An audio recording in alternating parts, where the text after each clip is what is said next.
Hello YouTubers and welcome back. Today we're going to be talking a little bit about starting your own business.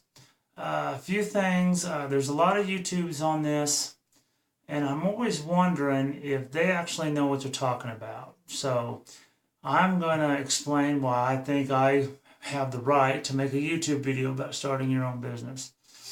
I started a family-owned business in 1990 with my father and my two older brothers. I did that until about April of 2005, and then I went down to Texas to start a welding business in the oil field. You know, the big oil boom was going on back in at that time. So I did that. The partner I was with knew absolutely nothing about running his own company. He was real bad at it, but I'll get into that a little bit later. So that didn't last very long. So I think around October, November of 2005, I came to Colorado Springs, started my fabrication business up here, and so far it's been doing pretty good. So when I was in high school, there was an economics class that I took, and I can remember the teacher saying the easiest thing to do is to start a business. You get a piece of paper, you put we're open, and you stick it in the window. Well, it's not quite that easy. So we're going to go over a few of the do's and don'ts of how to start your own business. And I got some notes, so I'll be looking down and referring to my notes. So the biggest thing is know your trade. You have to know the ins and outs. You can't just do one specific little thing and expect to make anything about it or make any money. Like I said, if you're in the lawn care, you've got to know what kind of trees to plant and what area you're in. You know, if you're a hairdresser, you've got to be able to cut hair and style it and all that stuff. I mean, just know everything there is to know about your trade. You got to know what actually your market is worth and if it's saturated or not. And by saturated market, I mean, if you Google your trade or look in the yellow pages and out comes, 24 companies. If it's in a small little town, or in a big town you get 24 pages, it's going to be hard to be noticed. So you need to take a look at that. You need to find out what everybody is charging, and you need to be the same as them, and that's pretty tough to do because people's going to lie to you. If you just call him up and say, hey, I'm going to start a business that you're in, what do you charge? He's going to say, oh, well, I charge 3 times more than what he should. So you overcharge, you don't get any business, and before you know it, you're closed up before you even get started. So you got to look at that. Cover your expenses.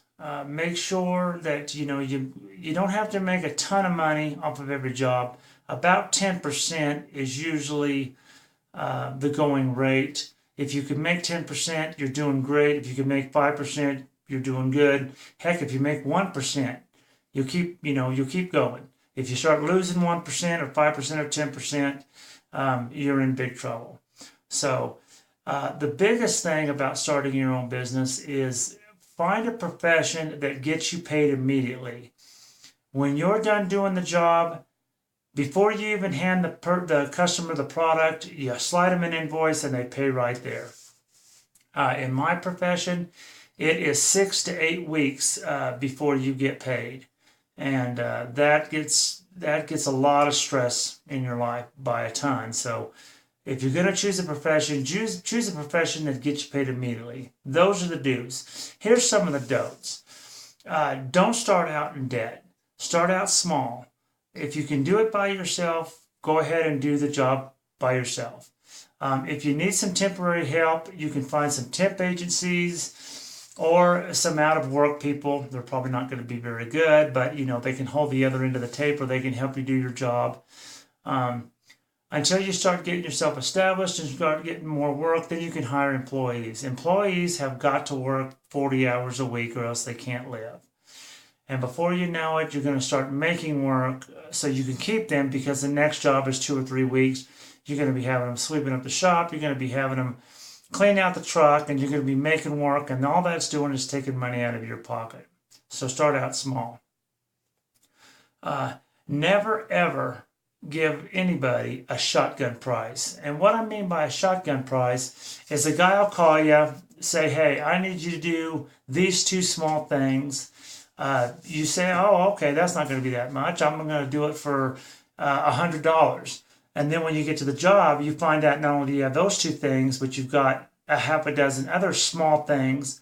And he was all, well, they're pretty small. The price should be included. And before you know it, you're either renegotiating the price, which is never easy, or you're just basically having to walk off. So never shotgun the price. Always go, always take a look. That's just part of the business. You're going to have to drive to places and find. And one of the biggest things, and this is my partner couldn't figure out in Texas, is that when you own your own business, that money that you get is not all yours.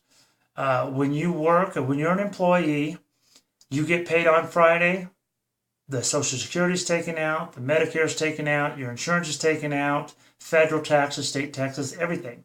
It's all done for you, no stress. When you own your own company, none of that's taken out. You've got to set enough money aside to pay all that stuff. So that is the biggest thing. The money is not all yours. And those are just a few of the do's and don'ts. If you like this video, please smash that like button. And if you like what you see and want future videos, hit that subscribe button. And I hope it helped. Thank you. See you later.